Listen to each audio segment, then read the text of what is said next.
যার দর্শন পাওয়ার জন্য এখানে এসে উপস্থিত হয়েছিস সেও তো একজন নাবিক। আজকে যার দর্শন পাওয়ার জন্য তোরা এখানে এসে উপস্থিত হয়েছিস সেও তো একজন নাবিক। আমাদের এই ভবসংসার সমুদ্রের পারের নাবিক হচ্ছে সে, ভবসংসার সমুদ্রের পারের কাণ্ডারি হচ্ছে সে। তাহলে সেই নাবিকের দর্শন পাওয়া কি এত সোজা? ভালো করে যমুনার তীরে বসে কেঁদে কেঁদে এক মনে সেই নাবিককে ডাক, নাবিক ঠিক আসবে আর এসে আমাদের সবাইকে একে একে পার করে দেবে। বড়ি মায়ের কথায় তখন যত ব্রজগোপীরা যমুনার তীরে বসে এক মনে সেই নাবিককে ডাকতে লাগলেন, হে নাবিক একবার পার করে দাও, হে নাবিক দয়া করে একবার পার করে দাও। যে অপারে আমরা বসে আছি সেই অপার থেকে তুমি আমাদেরকে পারে নিয়ে চলো, হে নাবিক দয়া করে তুমি পার করো।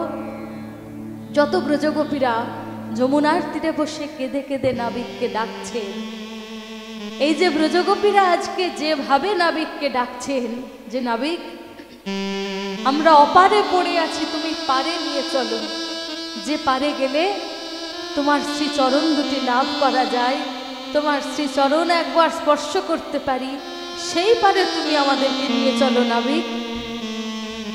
নাবিকের এই যে কথা, এই কথা, এই ভাব অপূর্ব সুন্দরভাবে মিলে যায় আমাদের লালন সাঁয়ের একটি গানে।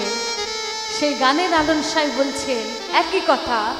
লালন সাঁই লিখছেন, আমি অপার হয়ে বসে আছি, ওহে দয়া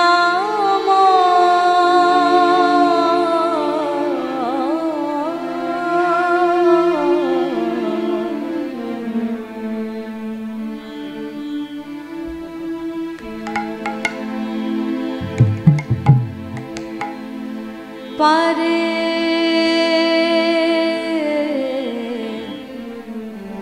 লয়ে যাও আমার, পারে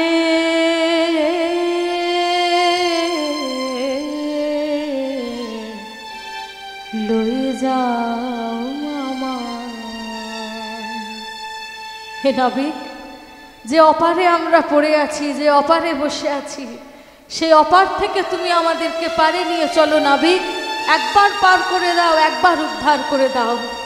কিন্তু আমরা এটাও জানি যে এই যে তোমার নাম আমরা মুখে উচ্চারণ করছি, তোমাকে ডাকছি, তোমার নাম মুখে উচ্চারণ করবার মতো যোগ্যতা, সাধনা, ভজন তাও আমরা করি না। এই যে আমরা বলি হে গোবিন্দ একবার পার করে দাও, হে গৌর তুমি কৃপা করো, এই যে নাম মুখে উচ্চারণ করছি, এই নাম মুখে উচ্চারণ করবার মতো যোগ্যতাও হয়তো আমাদের নেই। কারণ তোমার নাম উচ্চারণটুকু করতে গেলে যে প্রকারের সাধনা লাগে, যে প্রকারের ভজন সাধন প্রয়োজন হয়, তার এক কানাকড়িও আমরা করি না, এক কণাও আমরা করি না। কিন্তু তবুও আমরা তোমার নাম উচ্চারণ করছি এই বিশ্বাসে যে আমরা শুনেছি নাবিক তুমি পতিত পাবন, পতিতদেরকে তুমি উদ্ধার করো। তাহলে হে নাবিক তুমি কি দয়া করে কৃপা করে একবার আমার মতো এই তুচ্ছ জীবকে উদ্ধার করে দেবে না? হে নাবিক নাহি আমার ভজন সাধন, চিরদিন বিপথে গমন, আমি নাম শুনেছি পতিত পাবন, আমি নাম শুনেছি পতিত পাবন, তাইতে দি দোহা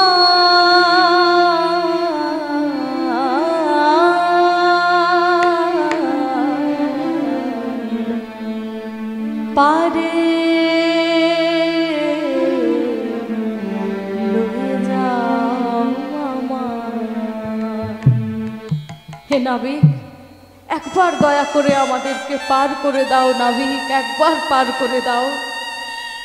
যত ব্রজগোপীরা যমুনার তীরে বসে কেঁদে কেঁদে সেই নাবিককে এক মনে ডাকছেন, এমন সময় বাড়িমা রাধারানীকে ডেকে বলছেন, ও নাতিনি। অর্থাৎ রাধারানী বাড়িমায়ের সম্পর্কে হচ্ছেন নাতনি। তা বাড়িমা রাধারানীকে ডেকে বলছে, ও নাতিনি, আহা দেখ নাতিনি, দেখ নাতিনি, ও নাতিনি, দেখ নাতিনি, ও নাতিনি, দেখ নাতিনি। প্রথমে বাড়িমা রাধারানীকে ডেকে বললেন ও নাতিনি, অর্থাৎ ও নাতিনি সম্পর্কে নাতনি হচ্ছেন। তারপরে বলছেন দেখ না তিনি, অর্থাৎ এই তিনির অর্থ কি? বলি তোর তিনি জগৎ চিন্তামণি, একবার চেয়ে দেখ না তিনি, তোর তিনি জগৎ চিন্তামণি, একবার চেয়ে দেখ না তিনি। বলি তোর তিনি জগৎ চিন্তামণি, একবার চেয়ে দেখ না তিনি, তোর তিনি জগৎ চিন্তামণি, একবার চেয়ে দেখ না তিনি, ও নাতিনি দেখ না তিনি, ও নাতিনি দেখ না তিনি। বাড়িমা যখন বহু দূর থেকে দেখতে পেয়েছেন যে নাবিক সেই তরণীটি নিয়ে আসছে, দেখতে পেয়ে রাধারানীকে ডেকে বলছে, ও নাতিনি, তোর সেই জগৎ চিন্তামণি তিনি এদিকে আসছেন, একবার চেয়ে দেখ। কিন্তু বহু দূর অবধি তাকিয়েও রাধারানী কিন্তু কিচ্ছু দেখতে পেলেন না। রাধারানী বাড়িমাকে বলছে, ও বড়াই, কি দেখতে বলছিস আমাকে? আমি তো কিচ্ছু দেখতে পাচ্ছি না। আমার শুধু কি মনে হচ্ছে জানিস, আমার শুধু মনে হচ্ছে বহু দূর থেকে একখণ্ড মেঘ যেন এদিকে ভেসে ভেসে আসছে। অর্থাৎ আমাদের গোবিন্দের গায়ের রংটি হচ্ছে কালো মেঘের মতো। গোবিন্দ যখন নৌকাটি বেয়ে ধীরে ধীরে যমুনার এপারে এগিয়ে আসছেন, বহু দূর থেকে দেখে মনে হচ্ছে একখণ্ড মেঘ যেন যমুনার এপারে ভেসে ভেসে আসছে। বলে, ও বড়াই, আমি তো কিচ্ছু দেখতে পাচ্ছি না। আমার শুধু মনে হচ্ছে বহু দূর থেকে একখণ্ড মেঘ এদিকে ভেসে ভেসে আসছে। এই কথা বলতে বলতেই তরুণীটি যখন আরেকটু এগিয়ে এসেছে, তখন বলে, না না না না না বড়াই, মেঘ নয়, মেঘ নয়, আমি দেখতে পেয়েছি বহু দূরে একখানি তোরে দেখা যায় গো, বহু দূরে একখানি তোরে দেখা যায় গো, বহু দূরে একখানি তোরে দেখা যায় গো, বহু দূরে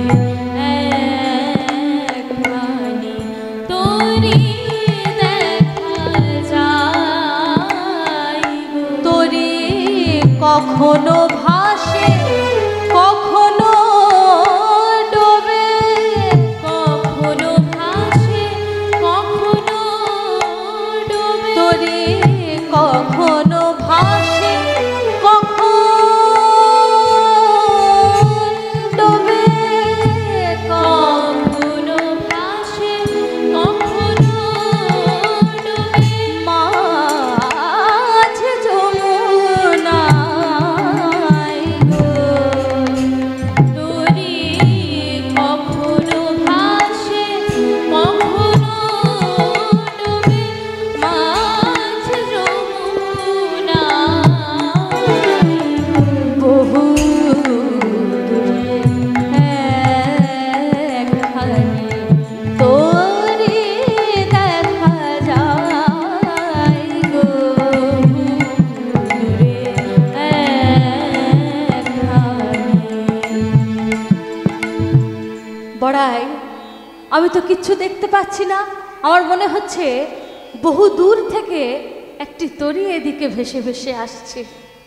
এই কথা বাড়িমাকে বলতে বলতে যখন সেই তরুণীটি আরেকটু এগিয়ে এসেছে আর সেই তরীর নাবিককে রাধারানী দেখতে পেয়েছেন, রাধারানী তখন বাড়িমাকে বলছে, হ্যাঁ রে বড়াই, এই তোর ঘাটের নাবিক, তুই এতক্ষণ এই নাবিকের কথাই আমাদেরকে বলছিলি? হ্যাঁ রে বড়াই, যে সারাদিন যমুনার ঘাটে নৌকা বায়, নৌকা বাওয়ায় যার পেশা, তার এত রূপ, আর শুধু রূপ তো নয়, নাবিকের নৌকাটা দেখেছিস? কি কি নেই নাবিকের নৌকাতে? সোনা রূপ হিরে মণি মাণিক্য, রজত কাঞ্চনে নাখানি সাজত, রজত কাঞ্চনে নাখানি সাজত, রজত কাঞ্চনে নাখানি সাজত, রজত কাঞ্চনে নাখানি সাজত, বাজত কিঙ্কিণী যার, রজত কাঞ্চনে নাখানি সাজত, বাজত কিঙ্কিণী যার, চড়িয়াছে তাতে সোহে রাঙাতে, চড়িয়াছে তাতে সোহে রাঙাতে, চড়িয়াছে তাতে সোহে রাঙাতে, চড়িয়াছে তাতে সোহে রাঙাতে, মনি বাঁধা কে রোয়াল গো, মনি বাঁধা কে রোয়াল, চড়িয়াছে তাতে সোহে রাঙাতে, মনি বাঁধা কে রোয়াল গো, মনি বাঁধা কে রোয়াল, আহা পেয়েছে কোথা, পেয়েছে কোথা, আহা পেয়েছে কোথা, পেয়েছে কোথা, এত রজত কাঞ্চন পেয়েছে কোথা, এত রজত কাঞ্চন পেয়েছে কোথা, বলি কাজ হলো যার নেগিরে, এত রজত কাঞ্চন পেয়েছে কোথা, কাজ হলো যার নেগিরে, এত রজত কাঞ্চন পেয়েছে কোথা। বাড়িমা, যে সারাদিন যমুনার ঘাটে নৌকা বায়, তার এত রূপ, আর শুধু রূপ তো নয়, সোনা রূপ হিরে মণি মাণিক্য দিয়ে সে নিজের নৌকাটা সাজিয়েছে। তা হ্যাঁ রে বড়াই, যে সারাদিন যমুনার ঘাটে নৌকা বায়, সে এত ধন সম্পদ কোথার থেকে পেল? আমার কি মনে হচ্ছে জানিস বড়াই, তোর এই নাবিকের মধ্যে একটা কোনো গূঢ় রহস্য আছে। আমার মনে হচ্ছে বড়াই, তোর এই নাবিকের মধ্যে একটা কোনো গূঢ় রহস্য আছে। কি রহস্য? না, তোর এই নাবিক সমস্ত যাত্রীদেরকে আগে ডেকে ডেকে নিজের নৌকাতে চড়ায়, আর নৌকাতে চড়িয়ে যেই না সেই নৌকাটা মাঝ যমুনাতে গিয়ে পৌঁছায়, তোর নাবিক কি করে বলতো? সেই যাত্রীদেরকে তাদের কাছে যা ধন সম্পত্তি আছে সব আগে কেড়ে নেয়, আর সব ধন সম্পত্তি কেড়ে নিয়ে সেই যাত্রীদেরকে নাবিক কি করে? ডুবিয়ে মারে, ডুবিয়ে মারে, তাদের ডুবিয়ে মারে, ডুবিয়ে মারে, মাঝ যমুনায় ডুবিয়ে মারে, মাঝ যমুনায় ডুবিয়ে মারে, তাদের ধন কড়ি সব কেড়ে নিয়ে মাঝ যমুনায় ডুবিয়ে মারে, ধন কড়ি সব কেড়ে নিয়ে মাঝ যমুনায় ডুবিয়ে মারে। যার ধন সম্পত্তি আছে সব কেড়ে আগে নিজের করে নেয়, তারপর সেই যাত্রীদেরকে মাঝ যমুনাতে ডুবিয়ে মেরে ফেলে। তবেই তো আজকে নাবিকের এত সম্পত্তি হয়েছে। এত সম্পত্তি সে পেল কোথার থেকে? এত সোনা রূপ হিরে মণি মাণিক্য। আর বড়াই, শুধু এটা নয়, আরও একটা ব্যাপার আছে। কি ব্যাপার? না, তোর এই নাবিকের কিন্তু স্বভাবটিও খুব একটা ভালো বলে মনে হচ্ছে না। বলে কেন? না দেখ, আমরা এতগুলো যুবতী মেয়ে মানুষ যমুনার তীরে দাঁড়িয়ে আছি, আর আমাদেরকে দেখে তোর নাবিক কি করছে দেখ, বারবার আমাদের দিকে চোখ ঘুরিয়ে ঘুরিয়ে দেখছে। বাড়িমা বলছে, হ্যাঁ রে, এই যে নাবিক তোদের দিকে চোখ ঘুরিয়ে ঘুরিয়ে দেখছে, এটা যে শুধু তোদেরকেই দেখছে তা কিন্তু নয়। এই নাবিকের চোখ সমস্ত জগৎবাসীর ওপর একই রকম ভাবে আছে। নাবিক সমস্ত জগৎবাসীকে দেখছে যে কার কখন পৃথিবীতে আসার সময় হলো, আবার কার কখন এ জগৎ থেকে যাওয়ার সময় হয়ে যাচ্ছে, আর এ জগতে এসে কে কি করছে নাবিক সমস্তই দেখছে। তা তোরা যদি পার হতে চাস, তোরা কড়ি দিয়ে একে একে পার হয়ে যা। এই বলে যত ব্রজগোপীরা আছেন সমস্ত ব্রজগোপীরা নাবিককে ডাকতে লাগলেন। আর নাবিক সেই ডাক শুনতে পেয়ে ব্রজগোপীদের উদ্দেশ্যে নাবিক তখন বলছেন, এমন করে ডাকছো তোমরা কে, কে গো তোমরা, খঞ্জন নয়া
ডাকছো তোমরা কে,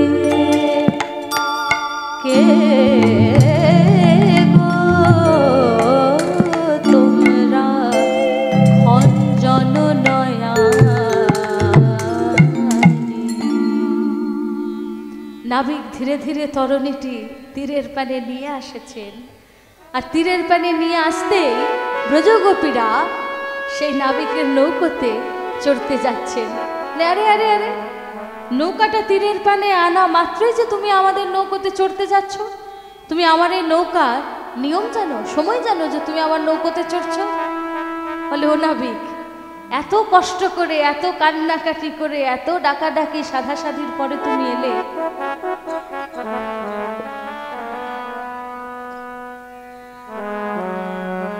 তোমাকে এত সেধে সেধে ডাকলাম, তারপরে তুমি এলে, এখন আবার এই নৌকার নিয়ম সময় এসব জানতে হবে? আচ্ছা, কি নিয়ম তোমার এই নৌকার?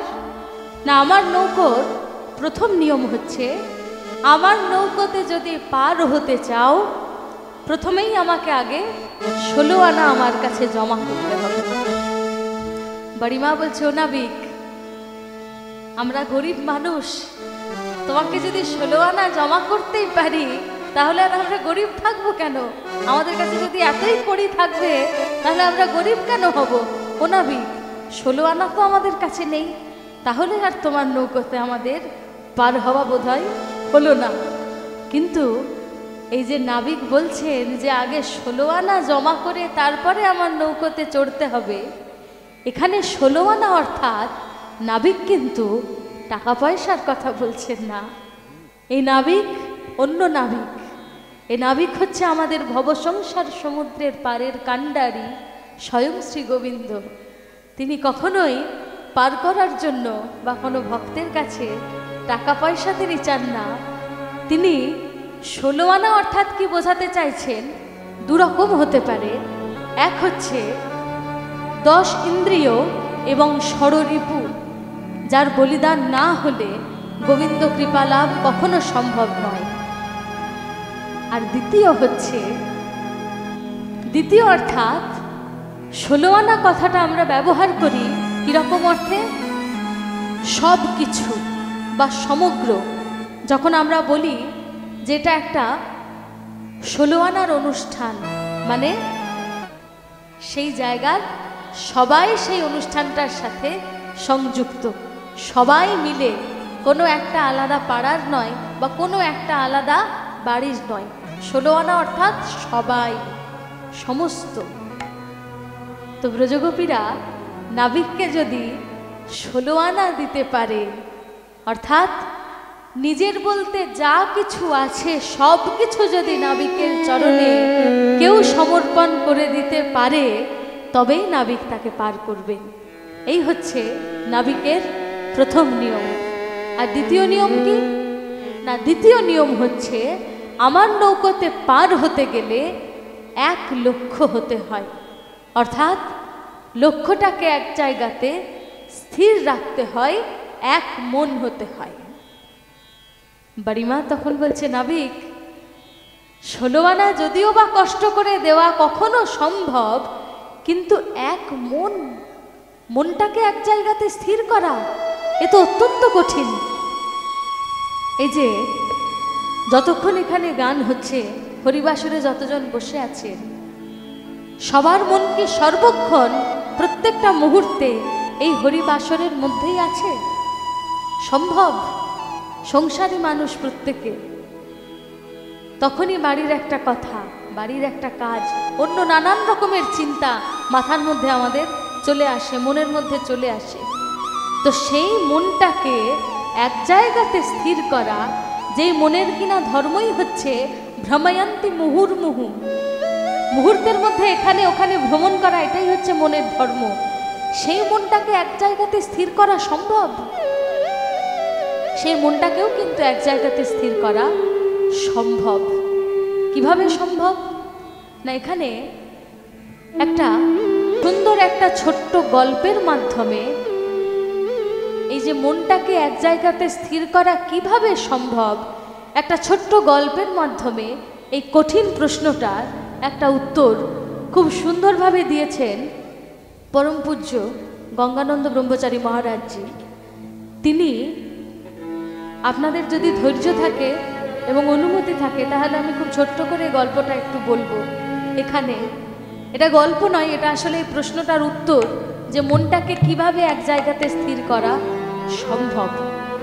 না, গঙ্গানন্দ ব্রহ্মচারী মহারাজ তার যত শিষ্যরা ছিলেন, সমস্ত শিষ্যরা, তখনকার দিনে তো টেলিফোন বা মোবাইল তো ছিলই না, টেলিফোনের ব্যবস্থাও তখন ছিল না, সবাই ওনাকে চিঠি লিখতেন। তার যত সমস্ত শিষ্যরা ছিলেন সব চিঠি লিখে তাদের জীবনের যা কিছু সমস্যা বা যা কিছু ঘটনা সমস্ত কিছু তাকে জানাতেন। তো সেই চিঠিগুলোর মধ্যে যেগুলো সব থেকে ভালো ভালো কিছু চিঠি, সেগুলো সংকলন করে একটা বই আকারে প্রকাশ হয়েছে। এই কারণে না, তাকে যারা সেই চিঠিগুলো লিখতেন, শিষ্যরা যে প্রশ্নগুলো করতেন, তিনি প্রত্যেক শিষ্যকেই প্রত্যেকটি প্রশ্নের উত্তর একটি ছোট্ট ছোট্ট গল্পের মাধ্যমে বুঝিয়ে দিতেন। গল্পের মধ্যে তিনি উত্তরগুলো দিতেন। সে প্রত্যেকটা ছোট ছোট গল্প একটা বইয়ের মাধ্যমে প্রকাশিত হয়েছে। বইটার নাম হচ্ছে পারের কড়ি। আপনাদের যদি সম্ভব হয় আপনারা সংগ্রহ করে বইটা পড়ে দেখতে পারেন। আমাদের সংসার জীবনের নানান রকম সমস্যার সমাধান কিন্তু এই বইটা পড়ে পাওয়া যায়। কারণ যেহেতু তার সাংসারিক যে সমস্ত শিষ্যরা ছিলেন, গৃহী সন্ন্যাসীরা, তারাই কিন্তু এই চিঠিগুলো তাকে লিখেছিলেন। সেই চিঠিগুলোই বই আকারে প্রকাশ হয়েছে। সেখানে এক শিষ্য তাকে এই প্রশ্নটাই করেছিলেন যে, মহারাজ, যখন ধ্যানে বসি তখন সংসারী মানুষ তো নানান রকমের চিন্তা মাথার মধ্যে আসে, তো সেই মনটাকে এক জায়গাতে স্থির করব কি করে? তিনি তখন সেই শিষ্যকে লিখছেন, একটা গল্প লিখছেন। তিনি বলছেন যে একটা গ্রামে একটা লোক বাস করত, আর সেই লোকটা কোনো একটা উপায়ে একটা ভূতকে নিজের বশে করে নিয়েছিল, অর্থাৎ এক প্রকার নিজের চাকরের মতোই বানিয়ে ফেলেছিল। কিন্তু ভূতটার একটাই শর্ত ছিল যে যতক্ষণ ভূতটাকে কাজের মধ্যে ব্যস্ত রাখা হবে ততক্ষণই কিন্তু ভূতটা সেই লোকটার হয়ে কাজ করবে, আর ভূতটার হাতে যখনই কাজ ফুরিয়ে যাবে ভূতটা কিন্তু তখনই গিয়ে সেই লোকটাকে মেরে ফেলবে। লোকটা তখন মনে মনে চিন্তা করছে যে একজনকে কাজের মধ্যে ব্যস্ত রাখা এর এমন কঠিন কি ব্যাপার? সংসারে কত কাজ রয়েছে, সারাদিন একা একা সেই সমস্ত কাজ করতে করতে হিমশিম খেয়ে যাচ্ছি, তো একটা ভূত সে কাজগুলো করে দেবে কি এমন কঠিন? কিন্তু লোকটা তখন এইটা চিন্তা করলো না যে যাকে কাজের মধ্যে ব্যস্ত রাখবে সে একটা মানুষ নয়, সে হচ্ছে একটা ভূত।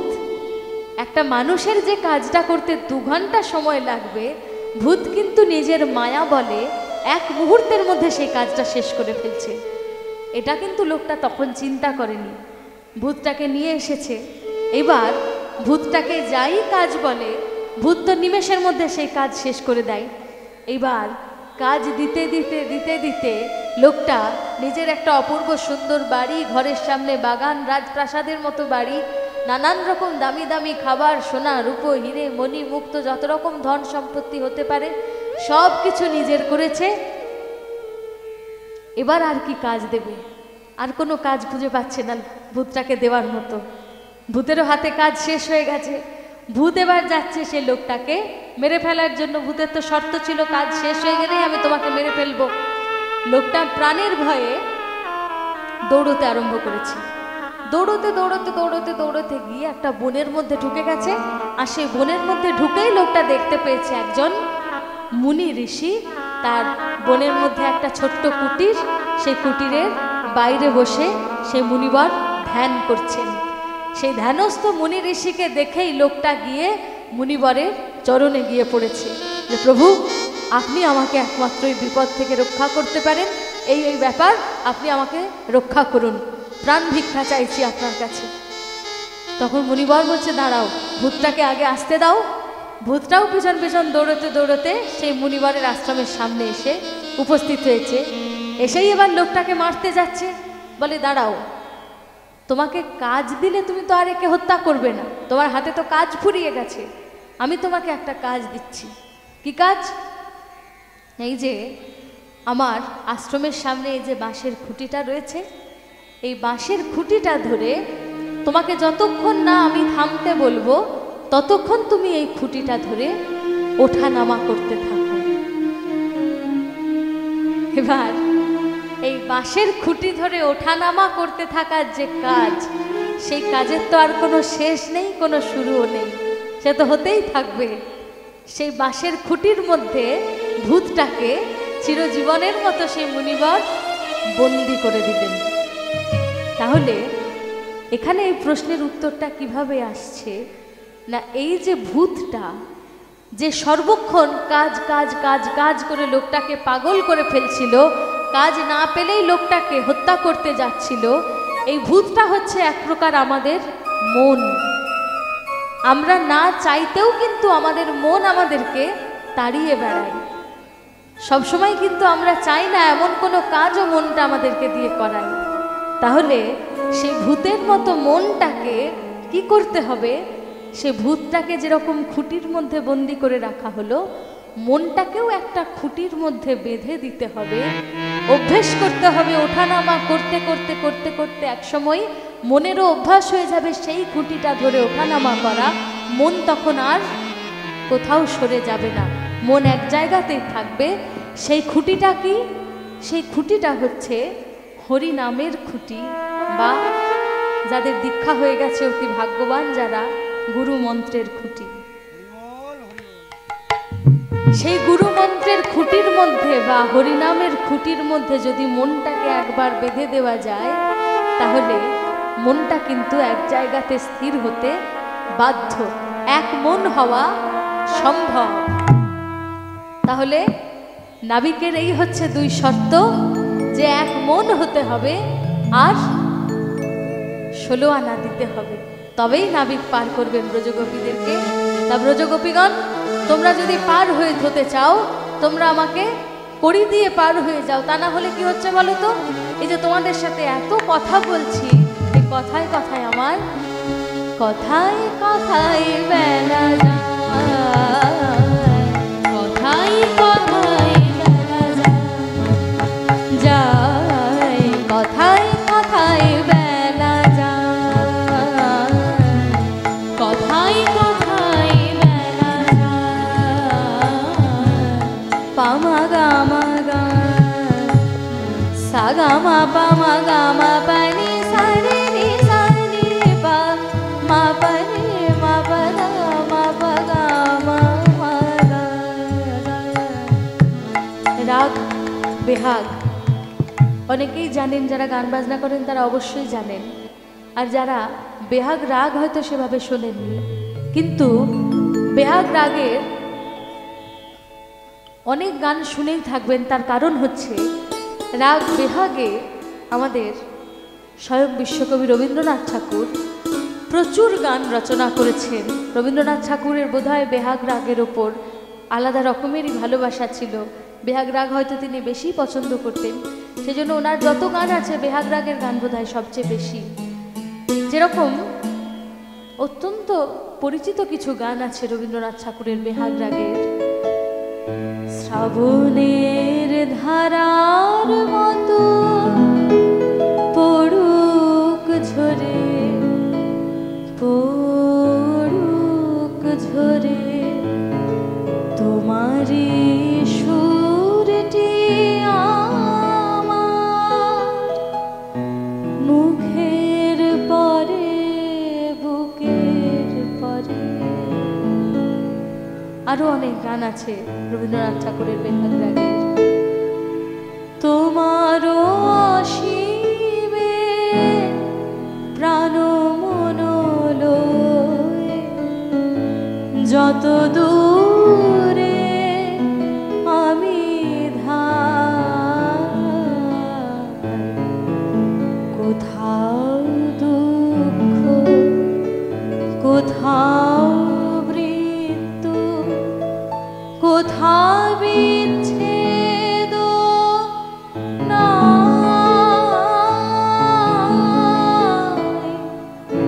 তোমারও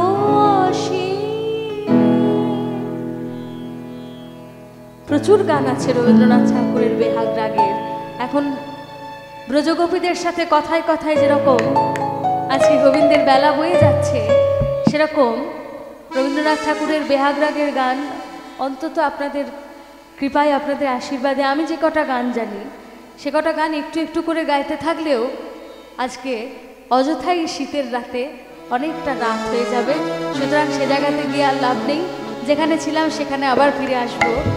কথায় কথায় বেলা যায়, কথায় কথায় বেলা যায়, বাবা গামা বাড়ি জানি বাড়ি জানি নি জাগা বাড়ি জানি বাদানি দা বাবা গামা গাড়ি জানি। কথায় কথায় বেলা যায়, বাবা গামা গাড়ি জানি দা বাবা গামা বাড়ি জানি বাড়ি জানি নি জাগা বাবা গাড়ি জানি জানি দা বাবা দা বাবা গামা গাড়ি জাগা মা গাড়ি জাগা মা গাড়ি যা। কথায় কথায় বেলা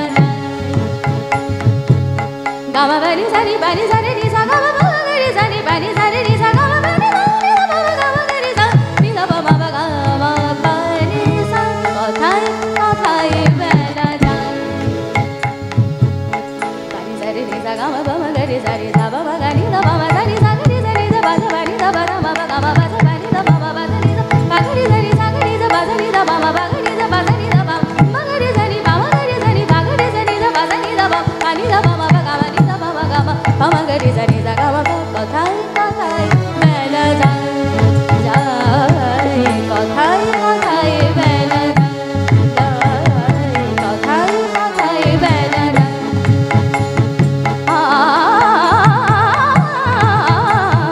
কথায় কথায় বেলা যায়, বাড়ি জানি নি জাগা বাবা গামা নি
গোবিন্দ বলেছেন এতক্ষণ হইতো খেয়া তিন। ব্রজগোপীরা গোবিন্দের কাছে গিয়ে বলে কি কি কি কি বললে নাবিক? এতক্ষণ হইতো খেয়া তিন। যখন তোমাকে তোমার নৌকার সময় জিজ্ঞাসা করলাম তুমি কি বললে? তুমি বললে তুমি রোজ দুটি করে খেয়া দাও, একটি সকালবেলা আর একটি সন্ধ্যাবেলা। আর এখন তুমি বলছো এতক্ষণ হইতো খেয়া তিন। তাহলে তৃতীয় খেয়া কোথা থেকে এলো? তৃতীয় খেয়াতে কারা পার হয়? বলে এই যে তৃতীয় খেয়ার কোনো নিয়ম নেই, কোনো নির্দিষ্ট সময়ও নেই। আর তৃতীয় খেয়াতে পার হতে গেলে কোনো কড়িও দিতে হয় না। তাহলে তৃতীয় খেয়াতে কারা পার হয়? না, তৃতীয় খেয়াতে পার হতে পারেন শুধুমাত্র সাধু গুরু বৈষ্ণব মহাজন যারা, তারা এই তৃতীয় খেয়াতে পার হতে চায়। তোমরা যদি পার হতে চাও তোমরা একে একে এসো, কড়ি দাও, কড়ি দিয়ে তোমরা পার হয়ে যাও। এই বলে রাধারানী নাবিকের নৌকোতে চড়ে বসলেন। বাম ভাগে নিয়েছেন দধিদুগ্ধ ছানা মাখনের পসরাটি, আর ডান হাতে ঘোমটা টেনে নাবিকের নৌকোতে চড়ে বসলেন। এবার যতই আমাদের নাবিক সুন্দর করে নাবিক সাজুক আর সোনা রূপ হিরে মণি মাণিক্য দিয়ে নৌকা তৈরি করুক, সেই তো হচ্ছেন আমাদের নলিচোড়া গোপাল। যেই না রাধারানীর পসরাতে দধিদুগ্ধ ছানা মাখন দেখেছে, দধিদুগ্ধ ছানা মাখন দেখেই নাবিক রাধারানীকে বলছে যে ওরাই তোমার তো পসরাতে দধি দুগ্ধ ছানা মাখন বেশ ভালো মতোই রয়েছে দেখছি। আসলে কি হয়েছে জানো, তোমরা যমুনার এপারে বসে বসে এত কেঁদে কেঁদে আমাকে ডাকলে যে আমি আজকে ঘর থেকে ঠিক মতো খেয়েই আসতে পারিনি। তা তোমার এই পসরাতে যে দধি দুগ্ধ ছানা মাখন রয়েছে, আগে আমাকে কিছু দাও, ভালো করে খাই, পেট ভর্তি হোক, শরীরে বল হোক। আজকে যমুনার অবস্থা দেখছো তো কিভাবে যমুনা বেড়ে উঠেছে। ঘাটে কোনো তরণী নেই, নাবিক নেই। যমুনাতে নৌকা বাইতে গেলে আজকে শরীরে যথেষ্ট বলের প্রয়োজন। তা দধি দুগ্ধ ছানা মাখন খাই, তারপরে নৌকাটা বাইতে শুরু করব। বড়িমা তখন বলছে ও নাবিক, তোমার ওই ছল চাতুরি অনেক দেখেছি নাবিক, আর নয়। আগে তুমি আমাদের সবাইকে যমুনার এপার থেকে ওপারে পার করে দাও। পার করে দেওয়ার পরে ওপারে গিয়ে তুমি যত চাইবে নাবিক, যত পারবে তোমাকে ঘোল খাওয়াবো, ঘোল খাওয়াবো, ঘোল খাওয়াবো, তরা করে পার করে দিলে নাবিক যত পারো তোমায় ঘোল খাওয়াবো, তরা করে পার করে দিলে যত পারো তোমায় ঘোল খাওয়াবো, তরা করে পার করে দিলে যত পারো তোমায় ঘোল খাওয়াবো। তরা করে পার করে দিলে যত পারো তোমায় ঘোল খাওয়াবো। যেই না বলেছেন যত পারো তোমায় ঘোল খাওয়াবো, নাবিক তখন বাড়ি মাকে বলছে, দেখলি দেখলি তো বুড়ি কি করলি? রাধারানীকে নিয়ে নৌকাতে চড়িয়ে একটা শুভ যাত্রা আরম্ভ করতে যাচ্ছিলাম, আর তুই তার মাঝে ঘোলের নাম করে দিলি। হ্যাঁ রে, তুই জানিস না ঘোলের নামে 7 দিন অযাত্রা থাকে। এবার রাধারানীকে নিয়ে নৌকাতে চড়িয়ে নৌকাটি মাঝ যমুনাতে নিয়ে যাওয়ার পর কোনোভাবে যদি আমার নৌকাটা ডুবুডুবু হয়ে যায়, টলমলো হয়ে যায়, তাহলে জানবি তোর দোষ, তুই ঘোলের নাম করে যাত্রাটা অযাত্রা করে দিয়েছিস। এই বলে রাধারানীকে নৌকোতে চড়িয়ে নৌকাটা মাঝ যমুনাতে নিয়ে যেই না পৌঁছেছেন, মাঝ যমুনাতে পৌঁছে গোবিন্দ কি করছেন, নিজে নিজেই সেই নৌকাটা টলিয়ে দিচ্ছেন, আর টলিয়ে দিয়ে রাধারানীকে ভয় দেখাচ্ছেন যে এই বুঝি আমাদের নৌকাটা টলমলো হয়ে গেল, আমাদের নৌকাটা বোধ হয় ডুবুডুবু হয়ে যাচ্ছে, নৌকাটা বোধ হয় এবার ডুবে যাবে। কেন হচ্ছে বলো তো রাই? আমার কি মনে হচ্ছে জানো, এই যে আজকে তুমি আমার নৌকোতে একটা নীল শাড়ি পরে আমার নৌকোতে চড়েছ, তোমার ওই নীল শাড়ি দেখেই মনে হয় আজকে আকাশে মেঘের উদয় হয়েছে, যমুনার টান বেড়ে গেছে, স্রোত বেড়ে গেছে, সেই জন্য নৌকাটা ডুবুডুবু হয়ে যাচ্ছে। না না না না না রাই, নীল শাড়ি পরে আমার নৌকোতে যাওয়া হবে না। তুমি এক কাজ করো, তোমার ওই নীল শাড়িটা পরিবর্তন করে একটা শুভ্র বসন, একটা সাদা বসন পরে আমার নৌকোতে চড়ো। রাধারানী বলছে, ও নাবিক, এই মাঝ যমুনাতে এসে এখন আমি শুভ্র বসনটি কোথায় পাবো? আর তুমি যে আমাকে বলছো আমার নীল শাড়ি দেখে আজকে আকাশে মেঘের উদয় হয়েছে, তা নাবিক আমার নীল শাড়ি দেখে আজকে আকাশে মেঘের উদয় হয়েছে, নাকি তোমার ওই কালো মেঘের মতো গায়ের রংটি দেখে আজকে আকাশে মেঘের উদয় হয়েছে? কে বলতে পারে যে তোমার যে গায়ের রংটি কালো মেঘের মতো, সেই দেখেই হয়তো আজকে আকাশে মেঘের উদয় হয়েছে।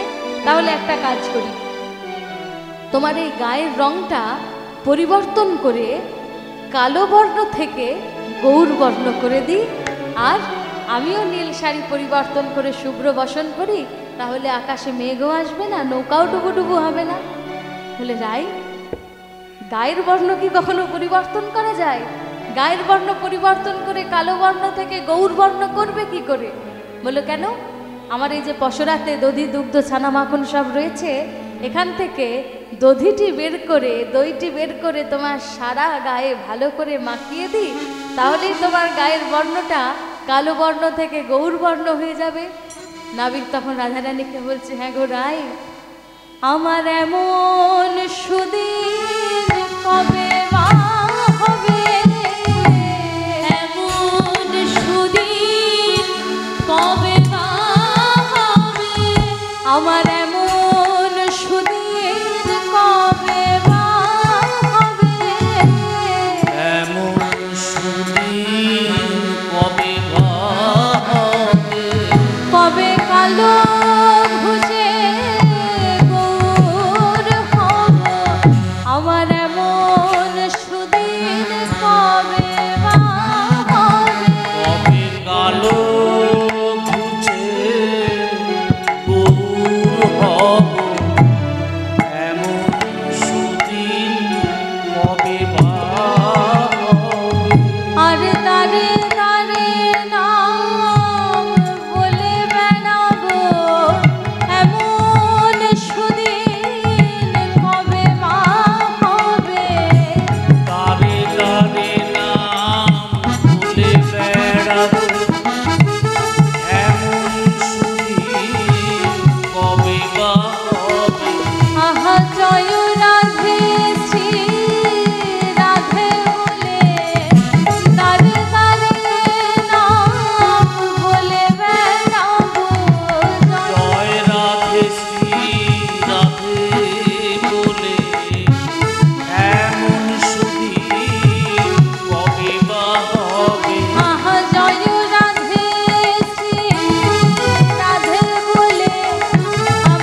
দিচ্ছেন আর রাধারানীকে ভয় দেখাচ্ছেন, এইবার বুঝি তরণীটি আমাদের ডুবে গেল, এইবার বুঝি নৌকাটা আমাদের ডুবুডুবু হয়ে যাচ্ছে। রাধারানী তখন মনে মনে চিন্তা করছেন যে আমি তো ওই পার থেকেও চলে এসেছি বহু দূরে, আর যে পারে আমি যাব সে পারও আমার বহু দূর, তাহলে এই মাঝ যমুনাতে আমাকে কে কুল দেবে? রাধারানী দুবাহু তুলে এবারে বাড়িমা যত সখীরা দাঁড়িয়ে আছেন, বাড়িমা আমাকে রক্ষা কর, বাড়িমা সখী আমাকে তোরা বাঁচা, আমি আজকে বোধহয় যমুনাতে ডুবেই যাব। বাড়িমা তখন রাধারানীকে বলছেন, ওরে রাই, আজকে তুই যার নৌকোতে চড়েছিস সে নৌকা কোনোদিনও ডোববার নয়। যার নৌকাতে আজকে চড়েছিস সে হচ্ছে পতিত পাবন শ্রীহরি, আর এই মাঝ যমুনাতে যদি তোকে কেউ রক্ষা করতে পারে একমাত্র তিনিই তোকে রক্ষা করতে পারবেন। কোনো ভয় নেই, তুই শ্রীহরির নাম করেই নৌকোতে চড়ে থাক। রাধারানী মনে মনে ভাবছেন যে মাঝ যমুনাতে যদি আমাকে একমাত্র কেউ গুণ দিতে পারে সে হচ্ছে পতিত পাবন শ্রীহরি। তখন রাধারানী কি করলেন? ভয় পেয়ে দুবাহু দিয়ে সেই পতিত পাবন শ্রীহরির বক্ষে জড়িয়ে ধরলেন। তখন ভয়েতে কিশোরী দুবাহু পশারি ধরিল নেরো গলে।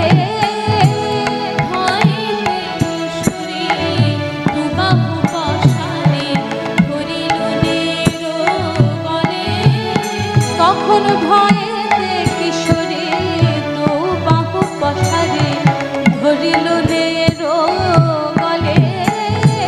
তখন ভয়েতে কিশোরী দুবাহু পশারি ধরিল নেরো গলে।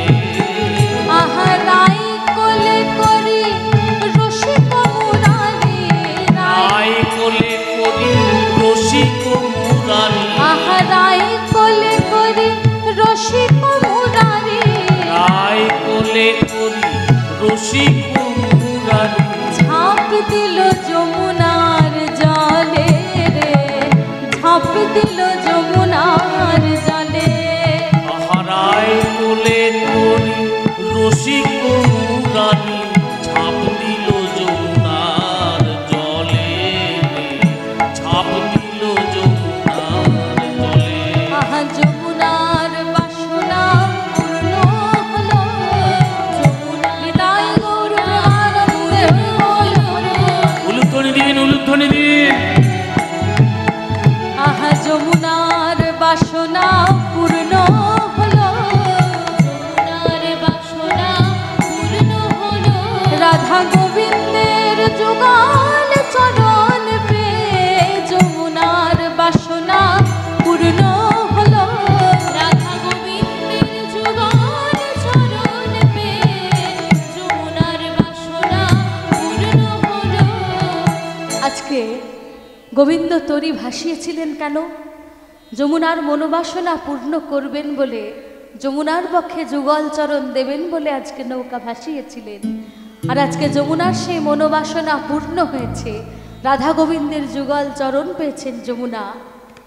গোবিন্দ রাধারানীকে বলছেন যে রাধে, ভবসংসার সমুদ্রের পারের কাণ্ডারি হচ্ছি আমি।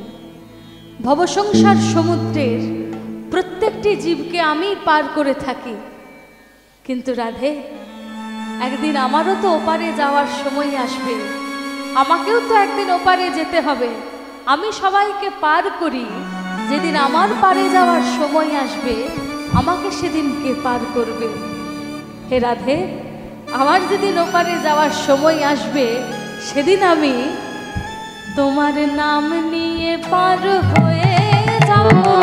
নাম নিয়ে পার হয়ে যাব, তোমার নাম নিয়ে পার হয়ে যাব। নাম নিয়ে পার হয়ে যাব।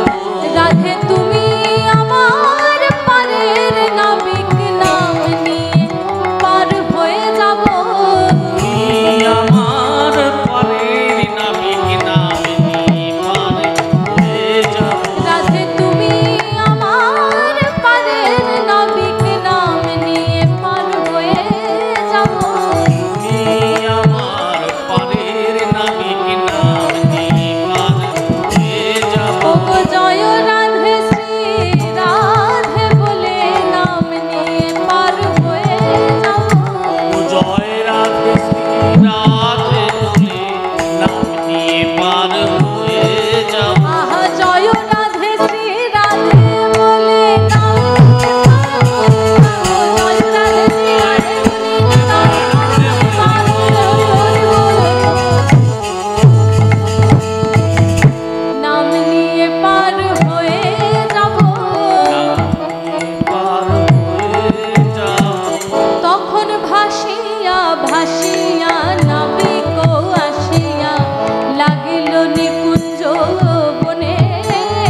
তখন ভাসিয়া ভাসিয়া নামিব আসিয়া লাগিল নিকুঞ্জ বনে।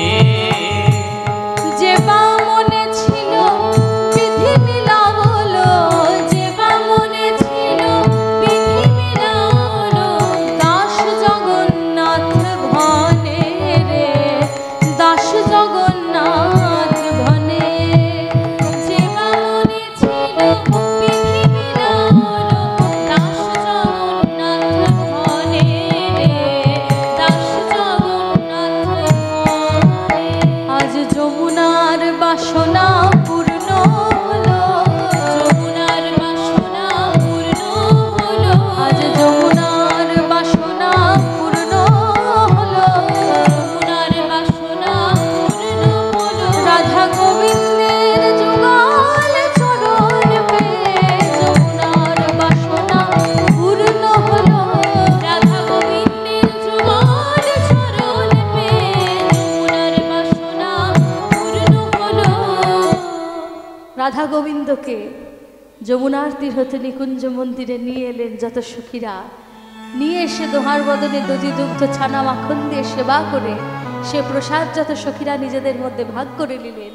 আর সখীরা বলছেন, আজ রাধা গোবিন্দ হইল যুগল, রাধা গোবিন্দ হইল যুগল, রাধা গোবিন্দ হইল যুগল, রাধা গোবিন্দ হইল